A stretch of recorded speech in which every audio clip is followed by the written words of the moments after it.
Welcome to the Get Emergent podcast, where we discuss leadership, team, and organizational topics and better practices.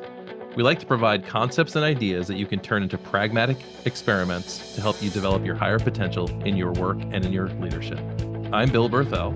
And I'm Ralph Simone, and I'm almost coming out of my chair over the title of today's podcast because I'm judging why you have me on as a guest now. Oh, stop. So the title, you got to tell the people the title, Bill. What's the title of today's podcast? Well, Judging Judgment.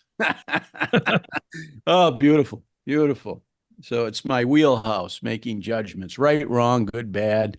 Let's go. What are we even talking about here? I knew you'd be able to contribute to today's conversation. Maybe more so than you would like. No, never. No, come on. Really want to talk about this concept that honestly, Ralph, I think we're all attuned to. Unless you're a saint, I think we're all doing this. In social psychology, it's known as the fundamental attribution error. Let me give you an example instead of the fancy title. That sounds fancy, though. I kind of like that. You know, it's rooted in our bias. It's an attribution effect, right? Examples help me, right? An example of this fundamental attribution error would be attributing a coworker's lateness, they're tardy for work, to the fact that they're unreliable rather than they got stuck in traffic, right? Unreliable, flaky. Yeah, whatever, right? Yeah, I get this, right? Okay. Good. Right. The adjectives are coming out, right? So in turn, one would give themselves grace if they were late, right? Because we know what happened, perhaps, right? What's the old saying? We judge others by their actions. We judge ourselves by our intentions. That's really the heart of this attribution error space. So the attribution error becomes an ungrounded assessment. We're actually drawing a conclusion without all of the information. Absolutely. And particularly in the social psychology place, which this is really important for leaders, right, to think about because we are leading people. It's typically a judgment about that person's character or personality is where we make the attribution error, right? So the example of that person was late, they're unreliable. All of a sudden, we're assigning this quality or this judgment to their personality or a character trait of them that most likely, most cases, is actually an error. Got it. But that then becomes their identity or reputation potentially. Absolutely. It sometimes just in that moment, right? Like I do this in traffic often. I do. It's, someone cuts me off. It's like that person's a jerk or they're thoughtless or they're dangerous, right? Or if I did the same thing, I had the space to make that move, but I'm in a hurry. Right? I know what I'm doing. The other guy doesn't, right? Yeah, my wife tried to suggest to me that the person might be having a medical emergency. I was like, oh my God, really? So I wasn't. So what I love about that example is that's kind of a positive attribution error. We don't know. I think it was intended to help me shift my energy from what I was really thinking about then. Yeah. Neither one of us knew, right? You don't, probably, right? So let me ask you this question. Why do we go there so quickly? Or why would a leader, upon somebody being late, immediately go to the person as lazy or irresponsible or not rigorous or any number of labels I could think of in a short period of time? Why would we go there? Because it reinforces our bias that we're correct. And why is that important? Most of us want to be right. And it's also a shortcut. It's a lower expenditure of energy than finding out what may have really happened. And sometimes we don't have that opportunity. Got it. But oftentimes, if we're going to keep this in the context of our workplace, we do have the opportunity. We're not making it or taking it, right? So it's less energy. It's easier. I'm going to put the quotes around easier. And it makes us right because it's hard to disprove. So I'm wondering culturally, what are the implications of this type of behavior over a period in time? Patrick Lencioni, author of The 5 Dysfunctions of a Team, suggests it's one of the fundamental causes of conflict in our teams, whether that's active conflict or fuels conflict, because we are reinforcing typically negative thoughts about one another.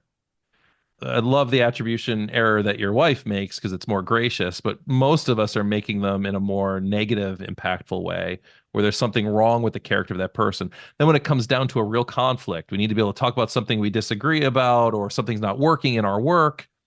Well, if I've been telling myself all this while that you're less than, the cultural ramifications are that we're going to not work in conflict very well together. Matter of fact, I'm probably going to either avoid you or when we do come together, it's not going to be overly effective. So this then begins to get at some good feedback guidelines. We need to separate the Absolutely. behavior from the person or the person's identity. And they Okay. need to do the same, right? Because you could also take on a negative self-talk by identifying with some behavior that was less than optimal for you. I think absolutely. Let's keep talking about the workplace, right? I've noticed a fairly significant topic where attribution error is at play, and it's still a sensitive topic. And I'm saying still because what really surfaced it was the pandemic, but working remotely. Okay.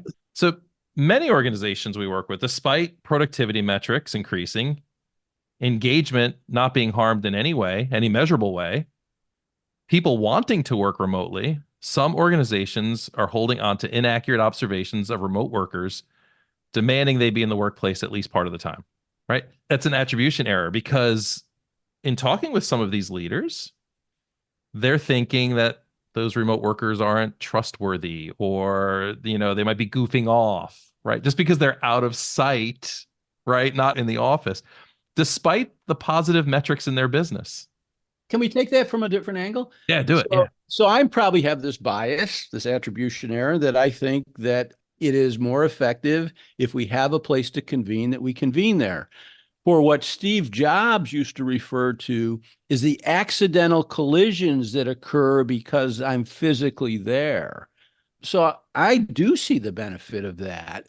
And I do think the accidental collisions helps relationship building. I think it helps performance. I think it helps engagement. I think it absolutely can.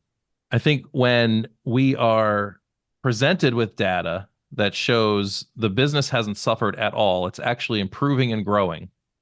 The demand for people coming back out of the attribution error of they're not trustworthy, they're goofing off is different than I have a valid reason for folks coming together. I want some accidental collisions. I want social connectivity because I can provide value. Comes back to context It comes back to context, right? in why we want you here, Yeah, or why working on this particular task remotely is okay, right? So exactly. context, yeah. So I think we're lazy then. How about that for a judgment?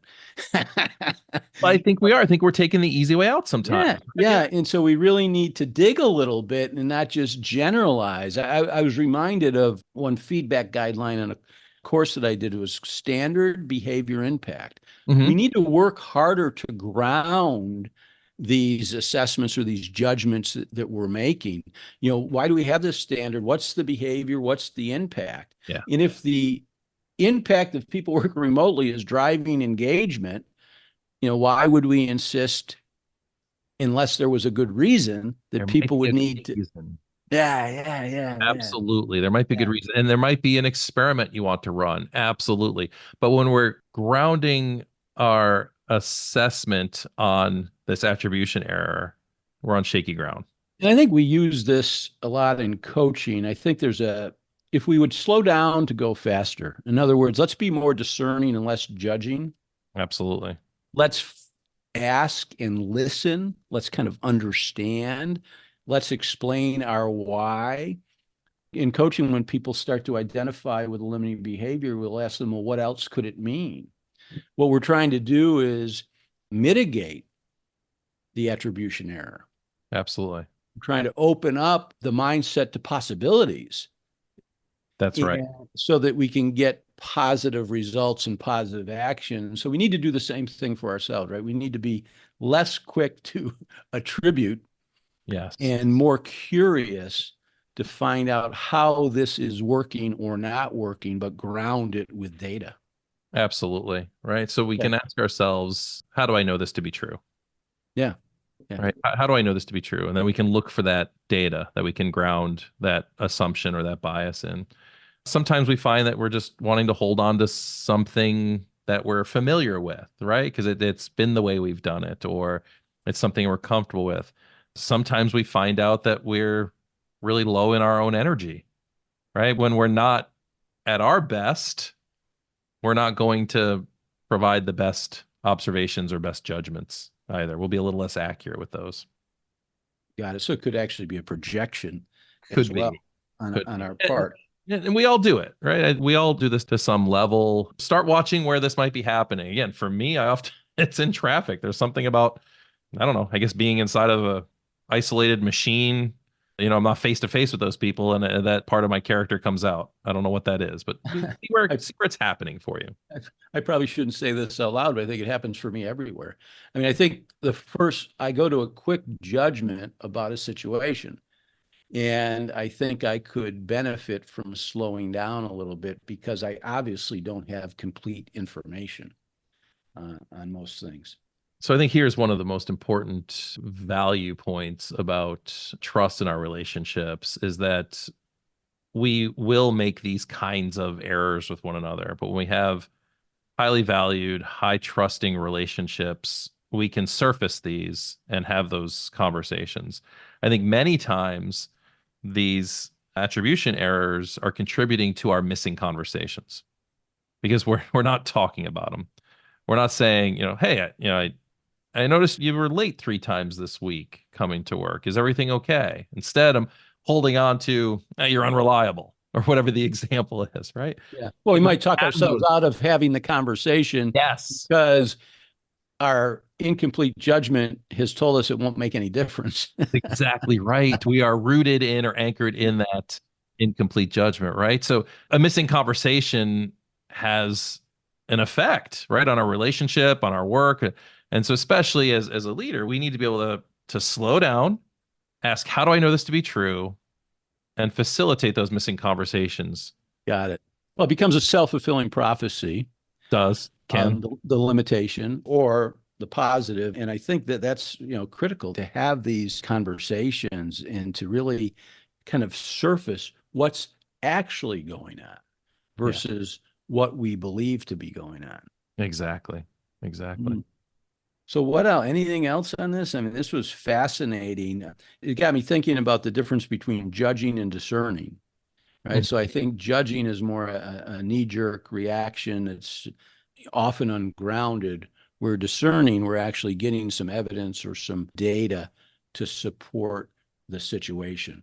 That's exactly it. And I like the idea of taking the role of judging our judgment, right? Mm-hmm. So it's that meta judgment of, again, how do I know this to be true? What data do I have to support my decision? I'm using decision as judgment here. Play that role yourself. Sure. Right? You'll get a deeper view of how you're making these conclusions, whether they're accurate or not. And then ask yourself, how is that thought serving you? Yes. Because if it's preventing you from having a conversation with the person, if it's preventing you from sharing information or reaching out in a compassionate way to help or guide, it's getting in the way of performance at some level, probably. It is. And I mentioned this not just to normalize it, but the fact that we all do this gives me the permission to give other people some grace and give myself some grace around this. So not just to keep allowing it, not to normalize it, but to know that this is a fundamental part of our human condition and that we all have a little bit of work to do in this space. So give others grace when they do it, but don't let that continue. Have the missing conversation. For yourself, recognize you do it. Don't beat yourself up. Recognize that we do this. Ask yourself, how do I know it to be true? Ground it in data, and then have the conversation. I love that, Bill. It reminds me of, at best, our assumptions are incomplete. At worst, they're incorrect.